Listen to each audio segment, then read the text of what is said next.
Hello, my fellow Ripplers. This is Chris Miles, your cash flow expert and anti-financial advisor. Welcome to our show. It's for you, those of you that work so hard for your money. Want your money to start working harder for you right now. You want that freedom and cash flow today, not 30 or 40 years from now, but right now to live that life that you love with those that you love. But most importantly, it's not just about getting rich. It's about living a rich life because as you're blessed financially, a blessing in the lives of others. Guys, I appreciate you allowing me to create that ripple effect for you because that is the topic of the show today. Be sure, if you haven't done so already, so go on our YouTube channel, click subscribe, and then like this episode, especially if it touches your heart, which I hope it does today.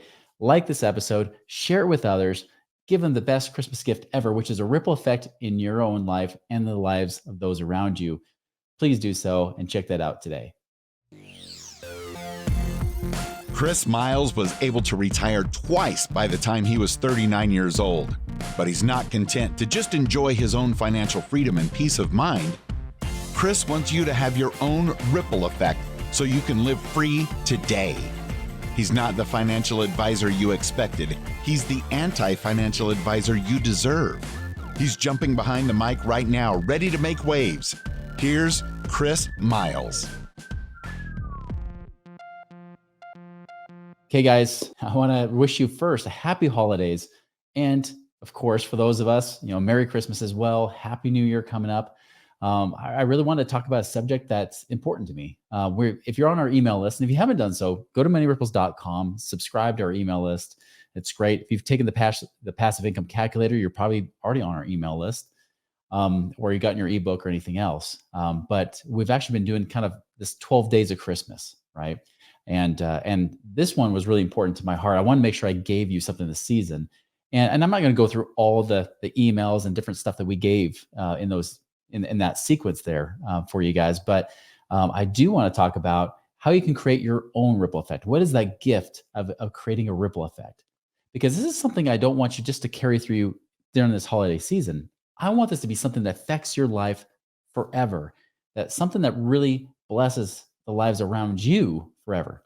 The whole reason I'm doing this, guys, the whole reason I'm here doing this show is because I want to create a ripple effect of the things that I've learned, the things I've able to just figure out a few things right, and be able to share that with you guys so it blesses your lives too. Like I've said so many times before, like I don't need to keep doing this show. I don't need to even have money ripples. That's not the purpose why this is here. Purpose of money ripples is, of course, to give something back. And so I want to talk about that today. And what can you do to give back to others? And it may not just be monetary. Of course, you can do that. There's always the gift of giving to others, be able to give of money, right? But I think in many cases, giving money is kind of a cop-out. It's the easy way out. Now, granted, some people do need money, and that's perfectly okay. So that's the first gift I'm talking about here among many gifts you can give.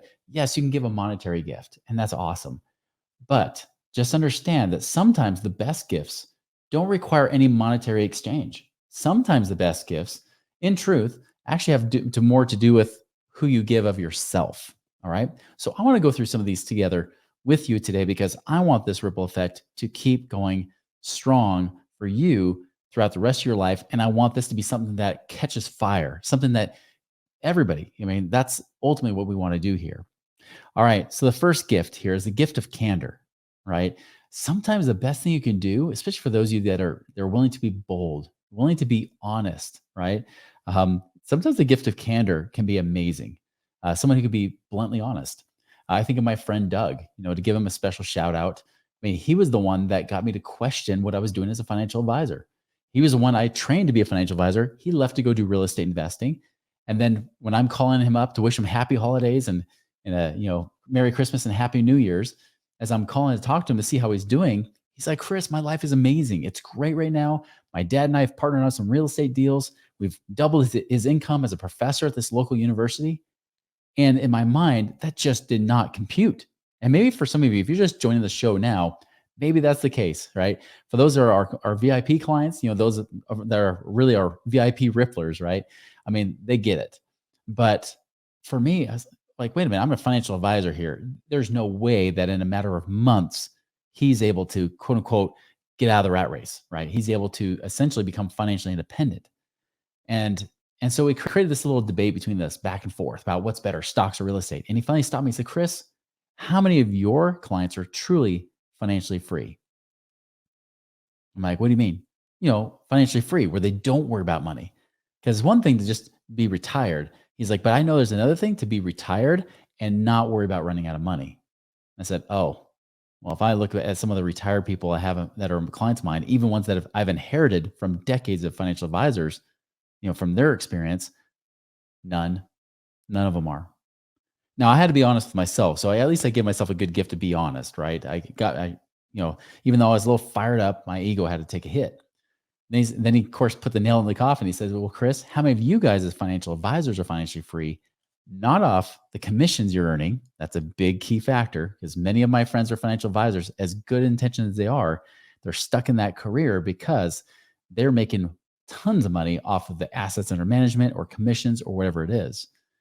And as I thought about it, I said, well, maybe there's somebody, maybe this one guy is in my office because he seems pretty affluent. But then I was like, well, I can't really say for sure if he is. And I found out later he wasn't.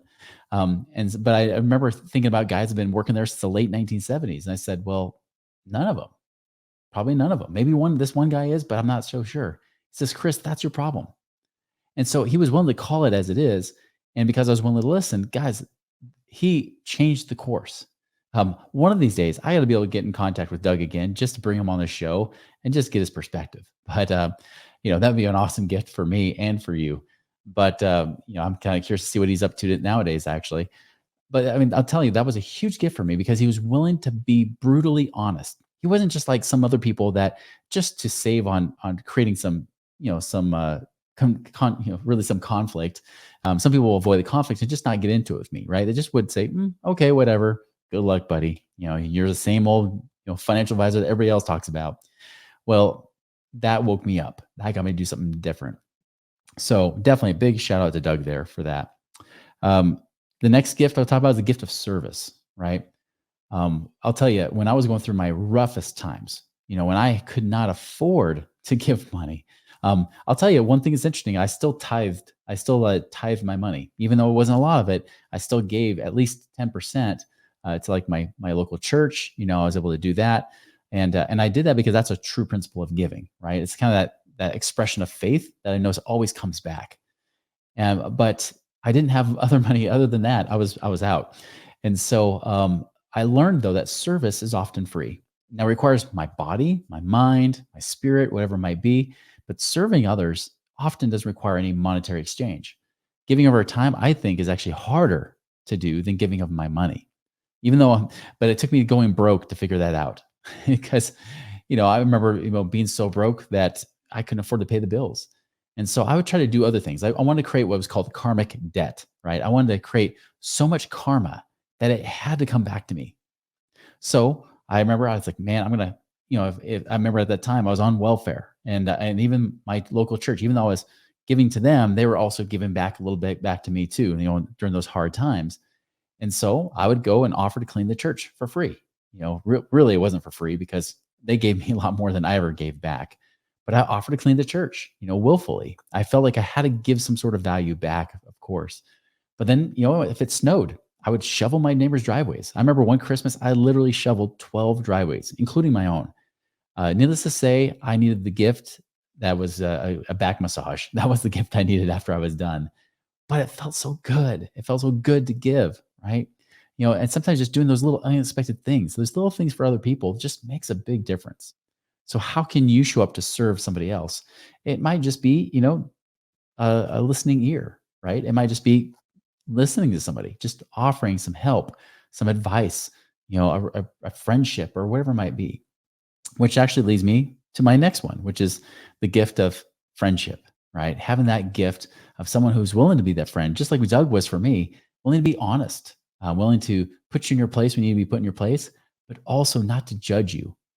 I can't tell you how much more I treasured friendship than when I went through a divorce. When I went through that period of time, you really got to see who your true friends were. Because obviously it's tough, for friends because they feel like they have to pick sides. But I was shocked because the people that actually stayed as friends, I didn't always expect that. Now, there were some really good friends, the kind of people you could call up at 2 or 3 a.m. and know that they'll come to help you. Those friends are just priceless, right? They're worth so much in your life. But there was other friends that showed up that I really was surprised about. I was really surprised. And the other friends that I thought would show up that didn't show up. Same thing when I went broke. It's the same thing. It's really interesting to see who shows up to serve and be a friend. How can you also be a friend to somebody else? How can you give of that true friendship? Maybe somebody's been misjudged. I remember I, reached out to a friend when I was going through some hard times, feeling I was judged myself. I reached out to a friend and I apologized. I said, "Listen, I need to apologize to you. You didn't know this, but I judged you pretty harshly. I said it behind your back, but I was pretty much harsh judge." And no, that friend wasn't Dave Ramsey. Okay, guys, it was a different friend. Actually, if you want to know, it was actually Garrett White. It was him and a friend that I've had for years. And and I just said, "Hey, you know what? I misjudged you. It was stupid, and I want just want to say I'm sorry." And he's like, "Boom!" That was basically his response. Which, if you know Garrett White, that's how he responds to everything. But it was good. It was great to be able to do that. And so, anyways, guys, like, how can you be a better friend? Really, the gift of not just giving, but the gift of not giving. What do I mean by this? The gift of not giving, to serve, to essentially serve by not serving. Now, this sounds a little bit weird, but I'm going to give it to you in a form of story. So I had a family member, and I was going through some tough financial times, as you've heard me talk about before. So tough that actually I remember there was a time that in the cold, late November morning. Actually, it wasn't even morning. It was actually after midnight. I set my alarm to wake up at midnight. I went outside. I was so desperate for money. I was rattling my brains of how can I make money while I sleep. I didn't have money to invest, right? I didn't have that ability to create passive income that way. I was like, well, how can I make money while I sleep? And then the answer came to me: make money while people sleep. So what did I do? Set my alarm for midnight. I woke up, went out in that cold November morning, got my gloves on, warm coat. It was actually about 20, 25 degrees. It was super cold, so cold. It was way below freezing. I went out there in the pitch black and I went to the drive-through windows. The drive-through windows like the ones you see at, any fast food restaurant, drive-through windows at banks. And I started looking for change. You know how people give change, not as much anymore, right? But back in the day, people would give change, they drop it on the ground, and they just would forget about it. They're like, oh well, I lost it. So I started looking at any drive-through I could find, all up and down, probably about a good 10-mile stretch of road, looking for, on this busy road, looking for places to be able to get change. There was one sandwich shop that I banked on, got 75 cents. That was awesome. That was a great find.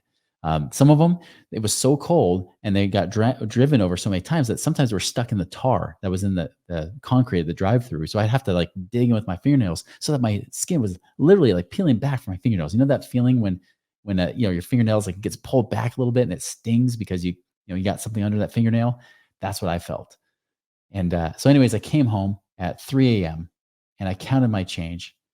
I had $4. Guys, it was like Napoleon Dynamite saying, "That's like $1 an hour." Gosh, it really was. In fact, it was a huge lesson to me because I realized, oh my goodness, I could have literally worked at Wendy's making minimum wage and made way more money in 1 hour than I would have if I was just doing what I'd done.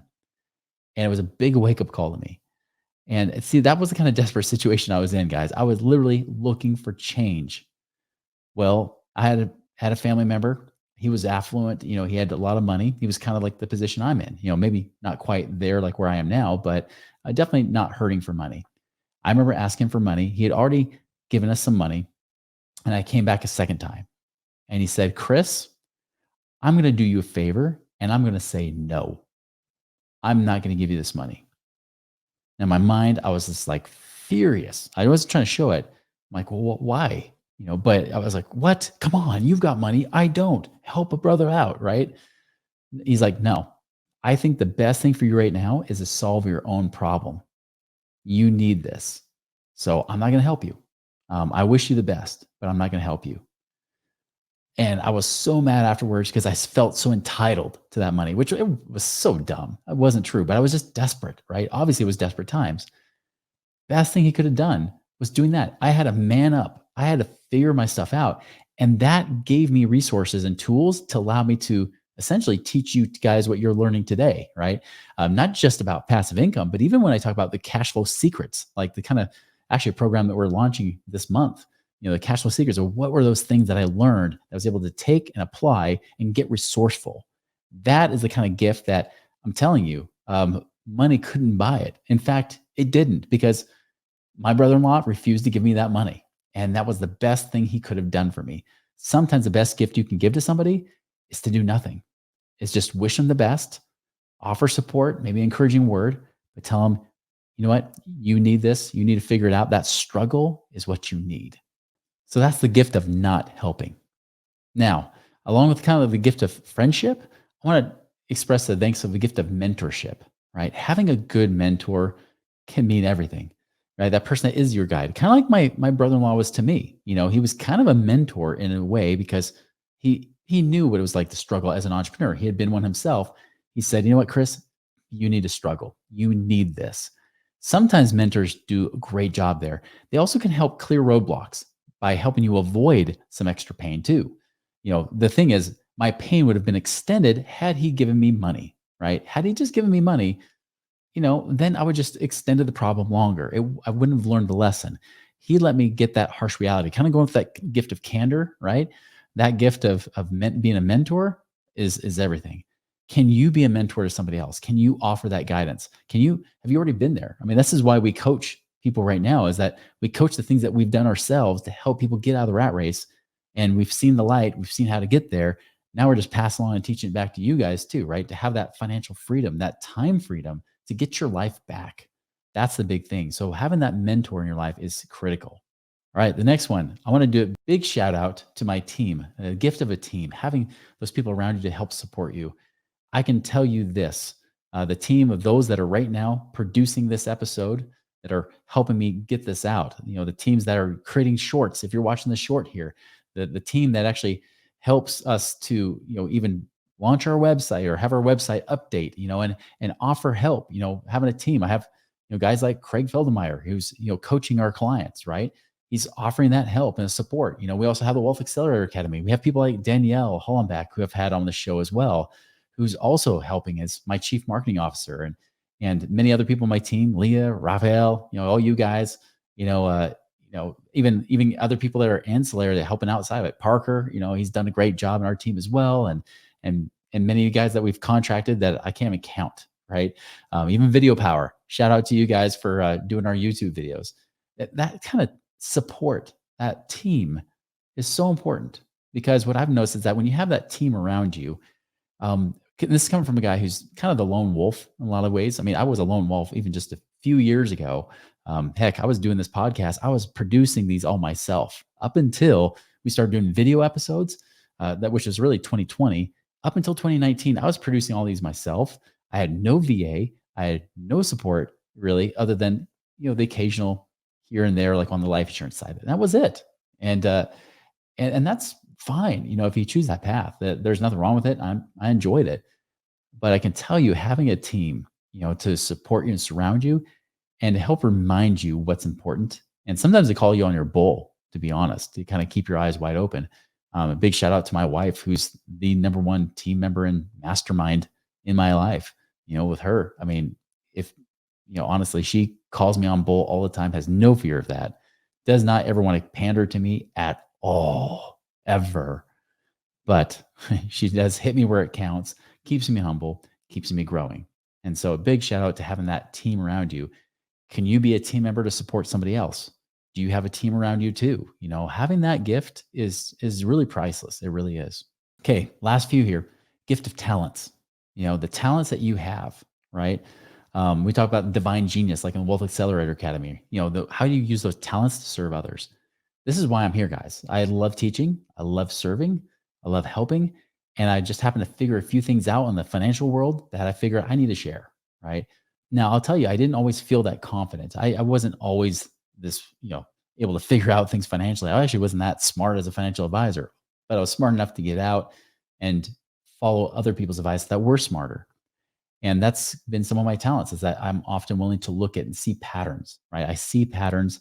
I see how things work, I can see some things, and some things almost ahead of time. I can almost see the future, especially if things are going to be dangerous, and sometimes for opportunities as well.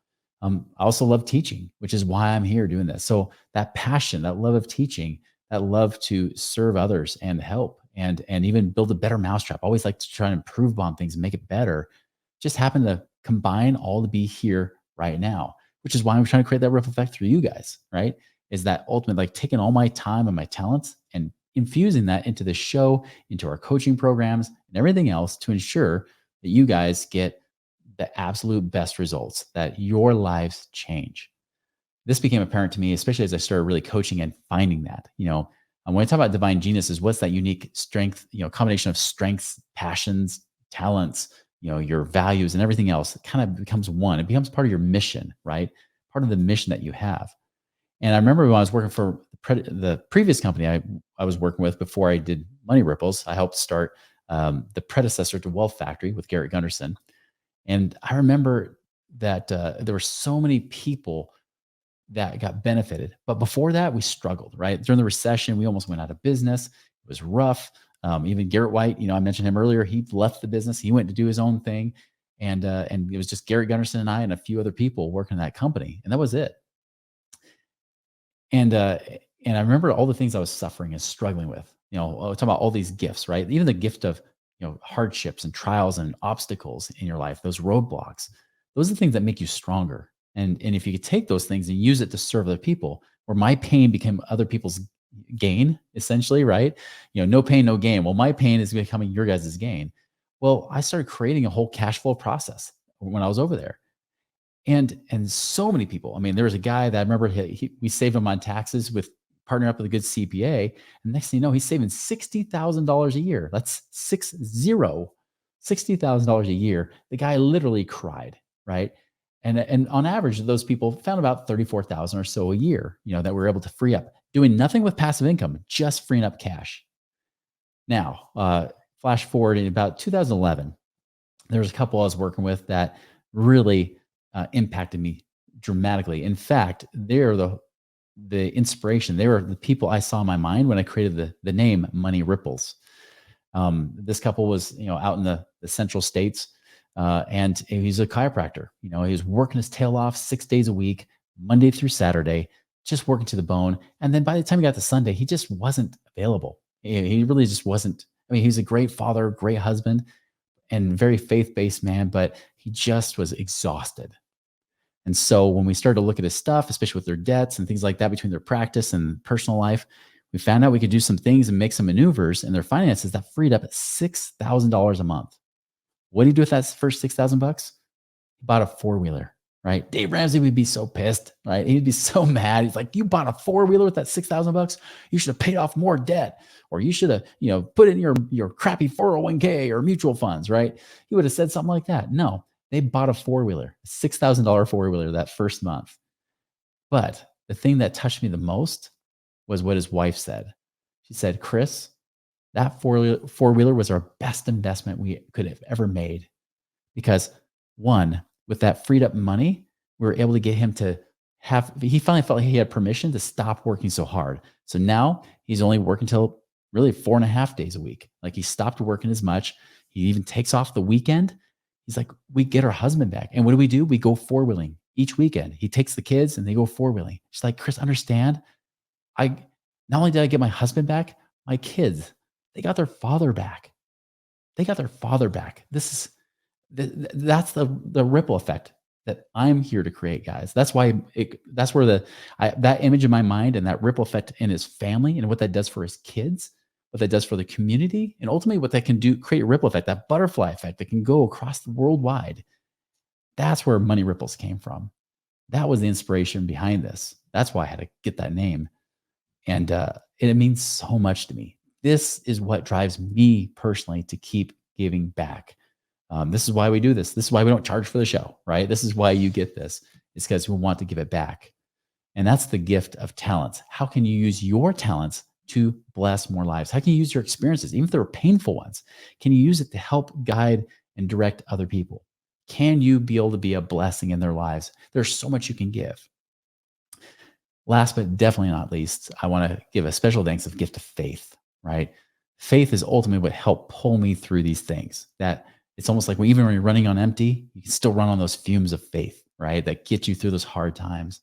So many times, it required faith, and I'll tell you, like for me, faith in God, faith in these principles that they always work, they always do, and that's why I had to do it twice, guys, just to prove it. Just to prove it to myself, and then secondly to prove it to you is that principles work, they're governed.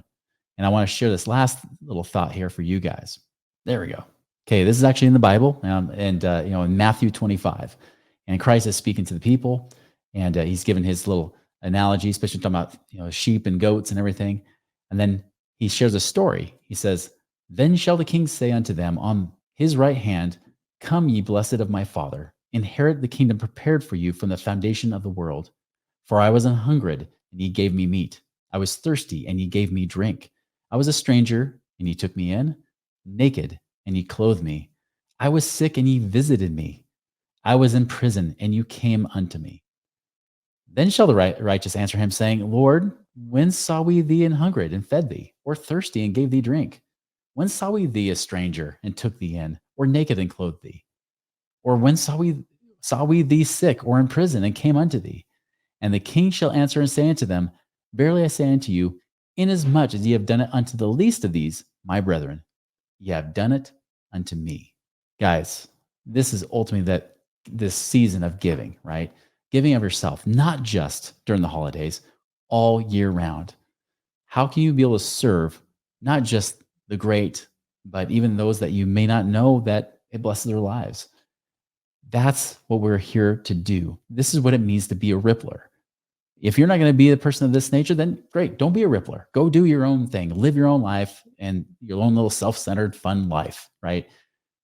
But I'm here to tell you, if you want to live a rich, wealthy life beyond the money, it's mastering this principle, showing up to give and to serve as a core value that we have here at Money Ripples. And I want that for you too. And I know many of you guys, if you've been listening to the show long enough, you're already that person. You're already a giver. I'm just going to reemphasize what can be your ripple effect. How many people can you bless? It may only be one. Heck, when I was going through my roughest times, I thought if I can just bless one person's life from the experiences I'm going through, maybe that's worth it. Little did I know that it's already blessed hundreds of thousands of lives. And maybe, who knows, maybe it's been millions of lives and I don't even know it. Whether I know you or not, whether I've been able to meet you face to face or talk to you by email or whatever it has been or not, the same is always true is that I'm so blessed to be able to serve you today. Guys, make it a wonderful and prosperous and giving week. We'll talk to you later.